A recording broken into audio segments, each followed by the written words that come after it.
Our goal today is to bring into focus the day-to-day violations that occur along the southwest border of the United States and Mexico. Amnesty International's recent report, In Hostile Terrain, we see an entirely different dynamic. While state governments adopt more and more inhumane laws, the federal government is extending its policies to the tragic detriment of many immigrant and indigenous families. This report is the most comprehensive ever written by Amnesty International immigrants in the U.S.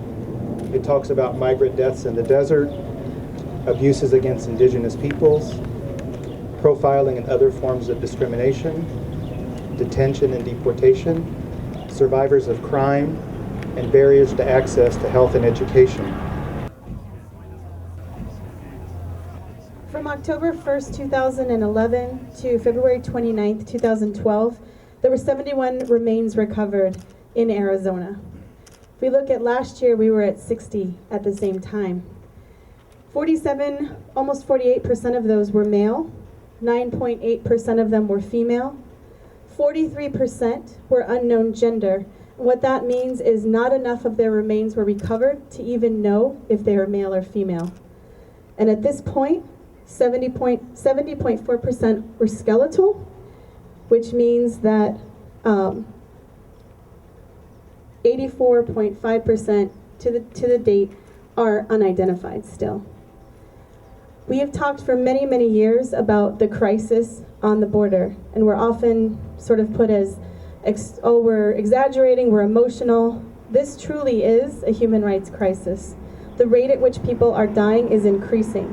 Despite the fact that Border Patrol and DHS likes to put out reports how the number of remains recovered has decreased, the reality is that if we look at apprehension data as a proxy for migration, saying, okay, we don't know how many people are crossing, but we know that apprehension data tells us something about that flow.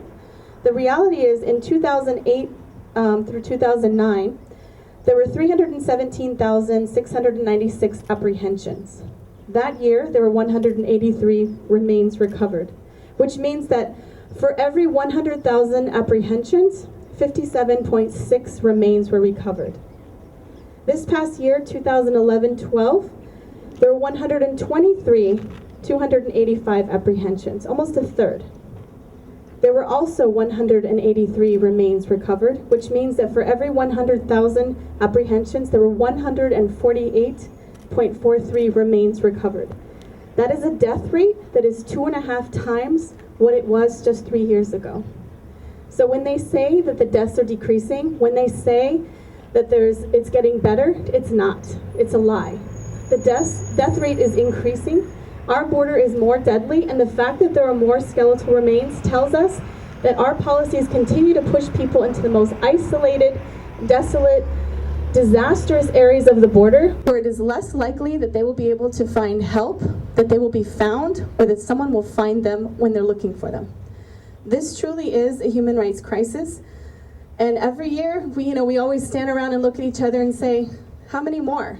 What is the number that we'll reach, that the government will say we're going to do something? I no longer believe that there is a number.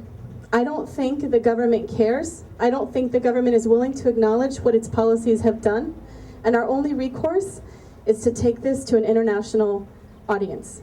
The only recourse is to shame our country for the deaths that it has created, for the policies that have created death. We look around this should not be our work. This should not be what we do here on the border. And I hope that we all can stand together to denounce what is happening, to demand acknowledgement for what has happened, and to demand an end to the deaths on the border. Thank you.